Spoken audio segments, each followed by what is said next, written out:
श्री शिवाय नमस्तु भयम। दोस्तों, जैसा कि आप सभी लोग जानते हैं कि 22 मार्च 2026 यानी रविवार को पड़ रही है चैत्र महीने की नवरात्रि चतुर्थी तिथि और वरद चतुर्थी व्रत। और दोस्तों, यह वह तिथि है जो चैत्र महीने में पड़ने वाली सबसे बड़ी तिथि है, क्योंकि यह रविवार के दिन पड़ रही है और इसका बहुत ही बड़ा और विशेष महत्व होता है। पूज्य गुरु जी ने कहा है कि अगर कभी भी मौका लग जाए और चैत्र महीने की चतुर्थी तिथि रविवार को पड़ जाए तो आप लोगों को 7 चावल के दाने वाला उपाय तो अवश्य ही करना चाहिए। इन दोनों का संयोग बहुत कम आता है। और इसी के साथ में गुरुजी ने अपनी शिव पुराण कथा में बताया है कि इस दिन आपको 7 चावल के दाने वाला उपाय तो आपको अवश्य ही करना चाहिए, क्योंकि ऐसा दिन पूरे साल में सिर्फ एक ही बार आता है। और दोस्तों, आप सभी लोग जानते हो कि रविवार चतुर्थी तिथि का अगर सबसे बड़ा कोई उपाय है तो 7 चावल के दाने वाला उपाय है। तो इस रविवार चतुर्थी तिथि के दिन आप लोगों को इस 7 चावल के दाने वाला उपाय को जरूर करना है। बहुत सारे लोग होंगे जिन लोगों ने इस उपाय को ना किया हो, मतलब पूरा महीना निकल गया, उन्होंने किसी भी दिन इस 7 चावल के दाने वाला उपाय को ना किया हो। और दोस्तों, आपके पास एक आखिरी मौका बचा हुआ है जो कि 22 मार्च के दिन है। तो इस दिन आप लोगों को इस वाले उपाय को जरूर कर लेना है। भले ही आपने पूरे महीने भर इस उपाय को न किया हो, पर अगर आपने इस चैत्र महीने के रविवार चतुर्थी तिथि के दिन अगर इस वाले उपाय को कर लिया तो आपको इस उपाय को करने का वह फल मिलेगा जिसकी आपने कभी कल्पना भी नहीं करी होगी।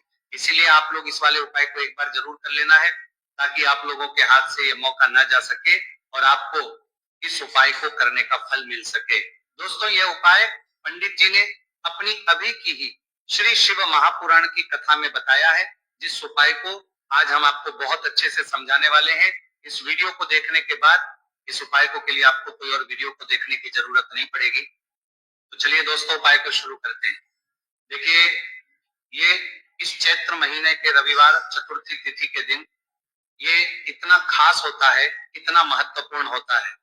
देखा गया है कभी कभी बड़े बड़े पूजा पाठ अनुष्ठान से जो मनोकामना पूर्ण नहीं होते, वह चैत्र महीने के रविवार चतुर्थी तिथि के दिन एक छोटे से उपाय करने से ही आपकी मनोकामना हो जाती है। और बहुत सारे लोगों ने इस उपाय को किया भी है और उनको बचा हुआ है, जो कि 22 मार्च के दिन है। तो इस दिन आप लोगों को इस वाले उपाय को जरूर कर लेना है। भले ही आपने पूरे महीने भर इस उपाय को ना किया हो, और अगर आपने इस चैत्र महीने के रविवार चतुर्थी तिथि के दिन अगर इस वाले उपाय को कर लिया तो आपको इस उपाय को करने का वह फल मिलेगा जिसकी आपने कभी कल्पना भी नहीं करी होगी। इसीलिए आप लोग इस वाले उपाय को एक बार जरूर कर लेना है, ताकि आप लोगों के हाथ से ये मौका ना जा सके और आपको इस उपाय को करने का फल मिल सके। दोस्तों, यह उपाय पंडित जी ने अपनी अभी की ही श्री शिव महापुराण की कथा में बताया है, जिस उपाय को आज हम आपको बहुत अच्छे से समझाने वाले हैं। इस वीडियो को देखने के बाद इस उपाय को के लिए आपको कोई और वीडियो को देखने की जरूरत नहीं पड़ेगी। तो चलिए दोस्तों, उपाय को शुरू करते हैं। देखिए, ये इस चैत्र महीने के रविवार चतुर्थी तिथि के दिन ये इतना खास होता है, इतना महत्वपूर्ण होता है। देखा गया है कभी कभी बड़े बड़े पूजा पाठ अनुष्ठान से जो मनोकामना पूर्ण नहीं होते, वह चैत्र महीने के रविवार चतुर्थी तिथि के दिन एक छोटे से उपाय करने से ही आपकी मनोकामना हो जाती है। और बहुत सारे लोगों ने इस उपाय को किया भी है और उनको इस उपाय को करने का फल भी जरूर मिला है। अगर आप लोग भी इस उपाय को करना चाहते हैं तो आप इस उपाय को पहले अच्छे से समझ लेना, सुन लेना, उसके बाद करना। आपको इस उपाय का फल जरूर मिलेगा। और इस उपाय को कर लेने से आपके घर में चाहे किसी भी प्रकार की दुहक और समस्या क्यों ना चल रही हो, आपको उसका कारण भी नहीं पता है कि भाई ये समस्या किस कारण से चल रही है। कुछ भी कारण हो सकता है, जैसे पितृदोष हो सकता है या किसी भी तरह का मंगल दोष भी हो सकता है। तो इस दिन आप लोगों को ये वाला उपाय कर लेना है। ये एक ऐसा उपाय है जिस उपाय को अगर किसी विशेष दिन पर किया जाए तो भाई उस विशेष दिन का जो है वह तो हमें मिलता ही मिलता है, पर हमने उस दिन पर इस उपाय को किया है तो हमें उससे भी बड़ा फल मिलता है, और फल बहुत जल्दी मिलता है, क्योंकि आप इस उपाय को बहुत ही बड़े और विशेष दिन पर कर रहे हो। तो अब उपाय के बारे में बात करते हैं, लेकिन उससे पहले आप लोगों को ये जानना आवश्यक है कि आखिर ये उपाय किस समय करना है, किसको करना है और कैसे करना है। तो चलिए हम आगे आपको वीडियो में एक एक करके बता देते हैं। लेकिन उससे पहले अगर आप लोग हमारे चैनल पर पहली बार आए हैं या फिर मेरी आवाज आज पहली बार सुन रहे हैं तो हमारे चैनल सब्सक्राइब जरूर कर लेना और इस वीडियो को लाइक करके कमेंट बॉक्स में श्री शिवाय नमस्तु भयम ओम नमः शिवाय जरूर टाइप कर दें। तो दोस्तों, इस सात चावल के दाने वाला उपाय को हमें इस रविवार चतुर्थी तिथि के दिन कैसे करना है, किसको करना है, किस समय करना है और कहां पर करना है, ये सारे सवालों के जवाब आपको इस वीडियो में मिल जाएंगे। और जो ये वीडियो देखेगा भाई, उसको 7 चावल के दाने वाला उपाय जरूर करना चाहिए, क्योंकि इस दिन एक चावल के दाने का भी बहुत ही बड़ा और विशेष महत्व होता है। और जब बात आ जाए 7 चावल के दाने वाला उपाय की, तो ये सोने पर सुहागा वाली बात हो जाती है और ये एक बहुत ही बड़ा उपाय हो जाता है इस रविवार चतुर्थी तिथि का। तो अब दोस्तों, इस 7 चावल के दाने वाला उपाय को आखिर करना किसको है, सबसे पहले हम लोग वो बात जान लेते हैं। तो देखो, घर की जो बड़ी माताएं बहनें होती हैं, उन माताओं बहनों में से कोई भी एक बड़ी माता बहन इस वाले उपाय को कर सकती है। और दोस्तों, अगर आप चाहें तो अपने घर में से सभी सदस्यों को भी इस उपाय को सकते हैं। अगर किसी व्यक्ति की खुद की कोई मनोकामना है, खुद की कोई दुख और परेशानी है जो कि वो अपने लिए ही करना चाहता है इस वाले उपाय को, तो वह खुद अपने लिए भी कर सकता है। बाकी अगर कोई घर में से ऐसा है जो कि अपने पूरे घर परिवार की सुख और शांति के लिए ये वाला उपाय करना चाहता है, तो भाई वो भी कर सकता है, उसमें भी कोई दिक्कत वाली बात नहीं है। कहने का मतलब ये है कि इस उपाय को हर एक सदस्य भी कर सकता है और पूरे घर परिवार के लिए घर की बड़ी माताओं बहनों में से कोई एक माता बहन भी कर सकती है। माताएं बहनें अगर घर में उपस्थित ना हो या वही वाला उपाय ना कर पा रही हो, तो फिर घर का कोई बड़ा सदस्य भी 7 चावल के दाने वाला उपाय को कर सकता है, चाहे फिर वह पुरुष ही क्यों ना हो, उसमें कोई भी दिक्कत वाली बात नहीं। अब दोस्तों, जो अगला प्रश्न निकल कर आता है वो ये आता है इस उपाय को लेकर कि आखिर इस उपाय को हमें किस समय करना है, सुबह के समय करना है कि शाम के समय करना है। तो देखो, इस वाले उपाय को आप लोग सुबह के समय भी कर सकते हो और शाम के समय प्रदोष काल में भी कर सकते हो। अब अगर आप पूछो कि भाई सब सबसे उत्तम समय कौन सा रहेगा इस 7 चावल के दाने वाला उपाय को करने का, तो हम आपसे बस यही कहेंगे कि इस उपाय को आप सुबह के समय करेंगे तो ज्यादा बेहतर होगा। बाकी अगर प्रदोष काल शाम के समय भी करेंगे तो भी अच्छा होगा, उसमें कोई भी दिक्कत बात नहीं है।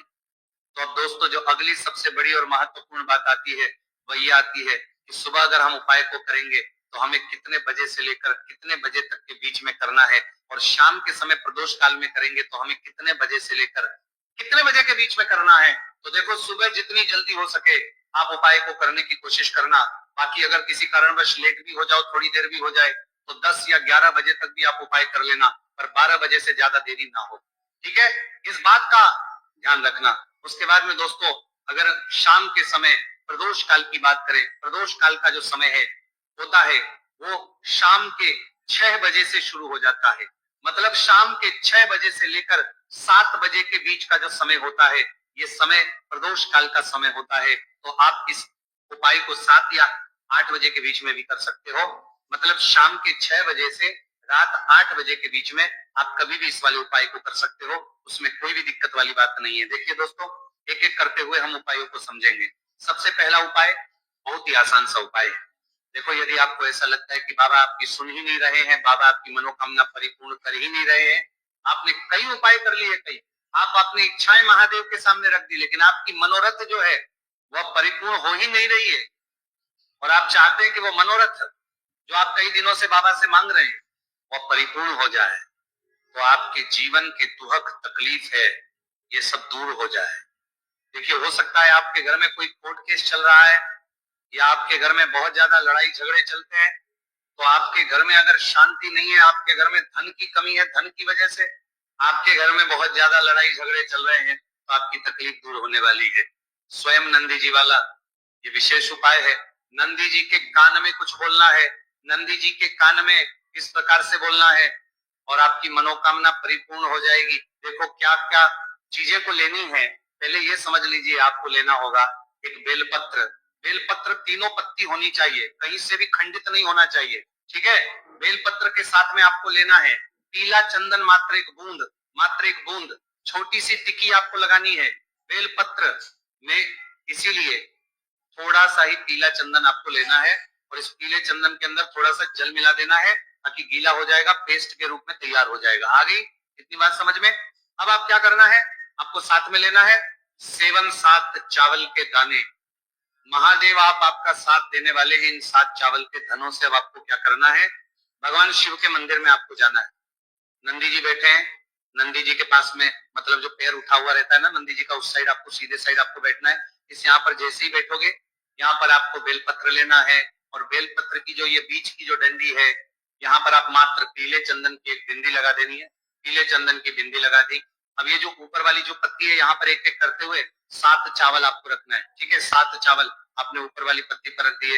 या देखो एक प्लेट ले जाना, तो प्लेट के ऊपर आप बेलपत्र रख देना, फिर टिक्की लगा देना, फिर उसके बाद आप ये 7 चावल के दाने रख देना। ठीक है, अब आपको क्या करना है, जहां पर आप नंदी जी के वहां पर बैठे हो तो नंदी के कान में आपको आपकी जो भी इच्छा है, जो आप चाहते हैं कि महादेव परिपूर्ण करें, और नंदी जी के कहने पर महादेव आपकी मनोकामना निश्चित तौर पर परिपूर्ण करेंगे। तो आपको क्या करना है, नंदी जी को कान में आपको बोल देना है जो भी आपके दुखद तकलीफ है, जो भी आपके कष्ट है, वो सब दूर हो जाए, ऐसी आपको कामना करना है।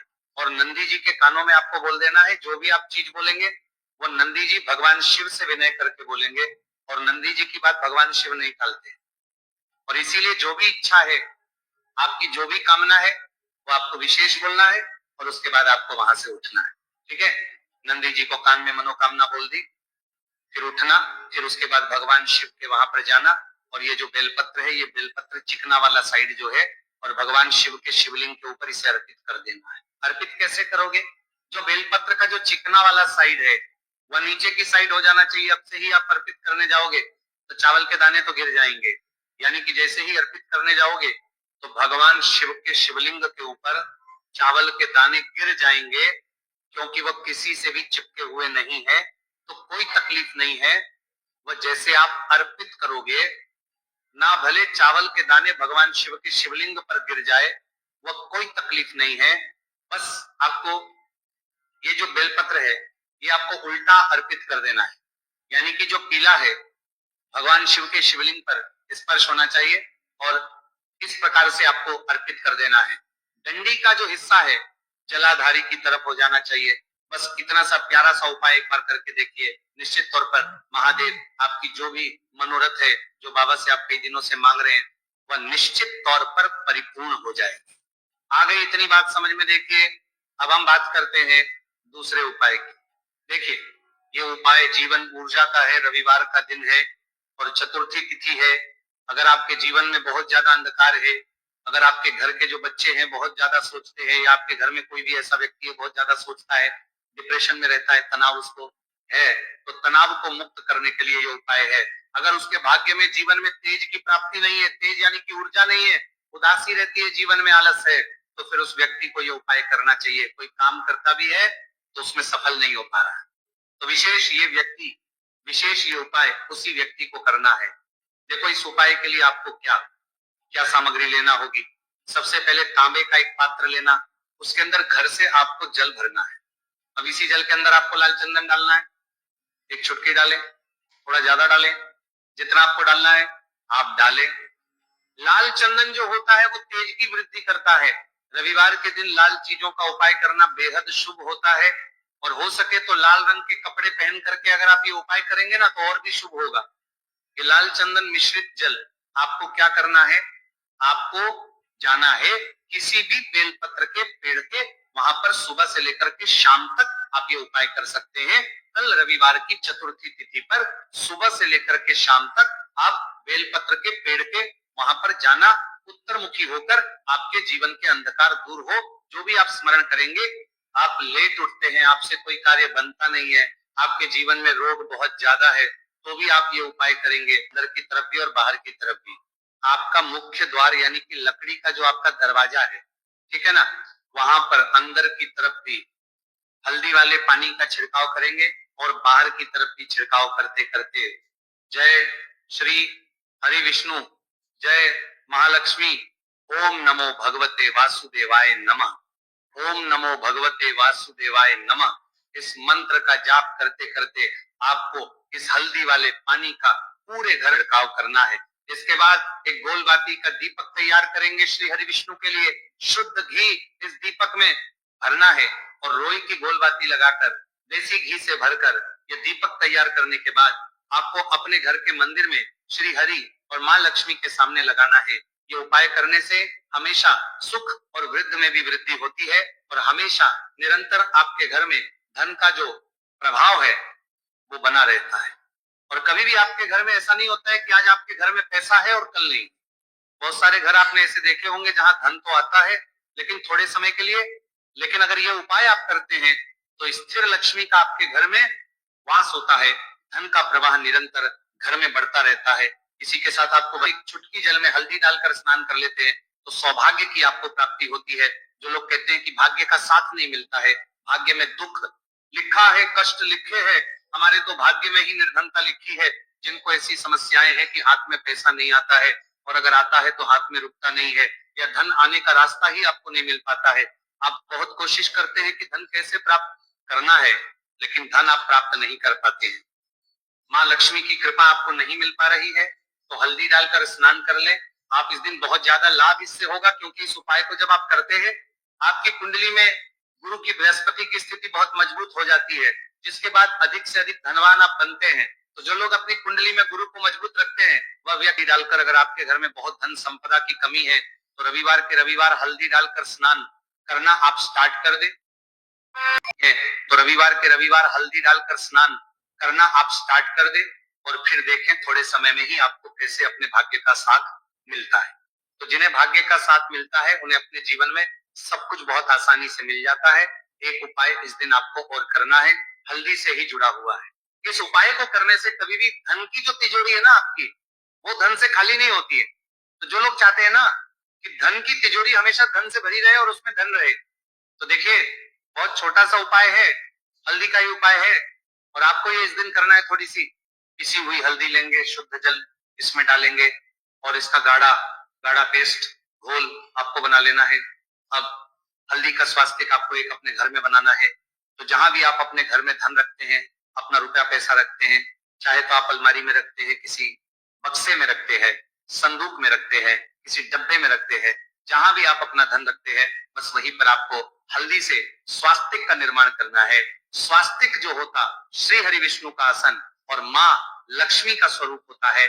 और जब भी आप अपनी तिजोरी में पापमोचनी एकादशी पर स्वास्तिक का निर्माण कर देते हैं, विशेष है, ऐसा समझ लीजिए कि कभी भी आपके धन में कमी नहीं आएगी और दिन पर दिन आपका धन बढ़ता चला जाएगा, क्योंकि यहाँ पर माँ लक्ष्मी और श्री हरि विष्णु दोनों एक आ जाते हैं स्वस्तिक में। तो आज की वीडियो में बहुत अच्छे से उपाय आपको बताया है, विशेषकर हल्दी वाला उपाय करना ना भूलें, क्योंकि यही वो उपाय है जिससे आपके घर में सुख समृद्धि भी बढ़ेगी, श्री हरि विष्णु के साथ माँ लक्ष्मी की कृपा मिलेगी और जब इन दोनों की कृपा मिल जाती है ऐसे घर में सौभाग्य की प्राप्त प्रति बहुत आसानी से होती है, महालक्ष्मी की कृपा बरसती है।